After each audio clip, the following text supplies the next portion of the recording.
আল্লাহর কোনো একটা বিধানকে আপনি মানবতা বিরোধী মনে করেন, যেমন আল্লাহ বিধান দিয়েছে যে কোনো বিবাহিত নারী পুরুষ জিনা করলে পাথর মেরে হত্যা করতে হবে, রজমের বিধান। আপনি মনে করলেন যে এই বিধানটা অনেক কঠিন হয়ে যায়, এই বিধানটা আরও সহজ হইলে ভালো হইতো, এই বিধানটা মানবতা বিরোধী। আপনি যদি এই ধরনের মনোভাব পোষণ করেন, সেকেন্ডের মধ্যে আপনার অন্তর থেকে ইমানটা বের হয়ে যাবে, থাকবে না। ইমান খুব সেন্সিটিভ জিনিস। লোকটির ছবি দেখানো হচ্ছে, আপনারা লোকটিকে অবশ্যই চিনেন, আমি নাম উল্লেখ করছি না। তো লোকটি নাকি নারী নির্যাতন করেছে। আসলেই কি তিনি নারী নির্যাতন করেছেন নাকি অন্য কিছু? প্রকৃতপক্ষে উনি ইসলামের বিধানগুলাকে রাষ্ট্রে প্রয়োগ করেছেন, আর এটাই পশ্চিমাদের কাছে হয়ে গেছে নারী নির্যাতন।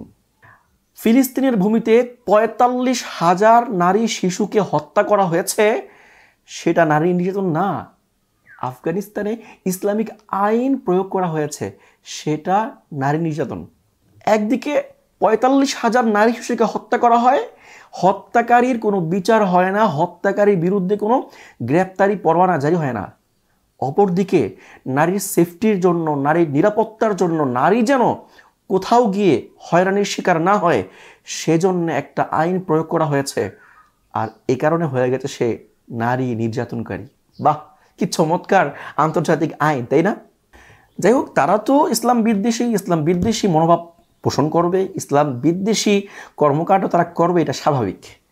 তো তাদের জন্য আজকের আলোচনা না, আজকের আলোচনা হচ্ছে আপনাদেরকে নিয়ে, যারা আল্লাহকে বিশ্বাস করে, যারা ইসলামকে মানে, যারা দাবি করে আমি মুসলমান, আমি আত্মসমর্পণকারী, তাদেরকে নিয়ে।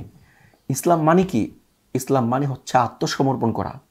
মুসলমান মানে যে আল্লাহর বিধানের সামনে, আল্লাহর সামনে আত্মসমর্পণ করেছে, এদেরকে বলা হয় মুসলমান। আপনি যদি প্রকৃতপক্ষে আত্মসমর্পণকারী হয়েই থাকেন, তাহলে আল্লাহর প্রত্যেকটা বিধান আপনাকে মানতে হবে। আল্লাহর প্রত্যেকটা বিধানকে মানবতার কল্যাণে আল্লাহ দিয়েছেন, সেই বিষয়টা মানতে হবে। কিন্তু যদি আল্লাহর কোনো একটা বিধানকে আপনি মানবতা বিরোধী মনে করেন, যেমন আল্লাহ বিধান দিয়েছে যে কোনো বিবাহিত নারী পুরুষ জিনা করলে পাথর মেরে হত্যা করতে হবে, রজমের বিধান। আপনি মনে করলেন যে এই বিধানটা অনেক কঠিন হয়ে যায়, এই বিধানটা আরও সহজ হইলে ভালো হইতো, এই বিধানটা মানবতা বিরোধী। আপনি যদি এই ধরনের মনোভাব পোষণ করেন, সেকেন্ডের মধ্যে আপনার অন্তর থেকে ইমানটা বের হয়ে যাবে, থাকবে না। ইমান খুব সেন্সিটিভ জিনিস। আপনি ইমানের বিষয়ে বিন্দু পরিমাণ যদি সন্দেহ পোষণ করেন, বিন্দু পরিমাণ মানবতা বিরোধী মনে করেন, সেকেন্ডের মধ্যে আপনার ইমানটা বের হয়ে যাবে, থাকবে না। আপনি যদি মনে করেন যে চুরি করলে হাত কাটা এটা কঠিন বিধান, চুরি করে ফেলতেই পারে, এজন্য তার হাত কেটে ফেলা হবে, চিরজীবন সে হাতবিহীন থাকবে, বিধানটা কঠিন, বিধানটা মানবতা বিরোধী, বিশ্বাস করেন আপনার ইমান থাকবে না, ইমানটা বের হয়ে যাবে।